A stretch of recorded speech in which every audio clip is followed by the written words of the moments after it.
كنت قاعد زهقان شوية، قلت اقوم واتمشى عالزراعية. واما رحت هناك شافت عينيا صبية لابسة خلخال وشلو جلابية، والعينين متكحلين والقوام والعود والخدود وردية. سألتها عن اسمها، انت مين يا صبية؟ بصتلي وضحكت، شفتها زي الحورية. الكسوف والخجل وطلة الوجه البهية شغلت لي بالي، وصورتها ما بتنساهاش عينيا. جيت في يوم وقلت اروح يمكن تكون على الزراعية. جات لي عرافة وقالت لي اللي واخد عقلك حورية، ارمي بياضك اجيب قرارها واريح قلبك شوية. قلت لها مين تقصدي؟ قالت في غيرها الصبية، قوام وعود والعيون متكحلين والخدود وردية. قلت لها احكي من نصيبي ولا مش ليا؟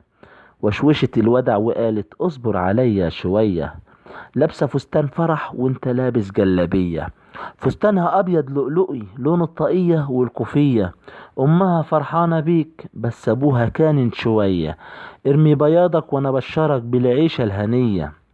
ورجعت توشوش الودع وقالت لي اصبر عليا، شايفاها شايلالك ولد وفي حجر ابوها منك صبية، بعينيك تصونها يرزقك ربك عيشة هنية.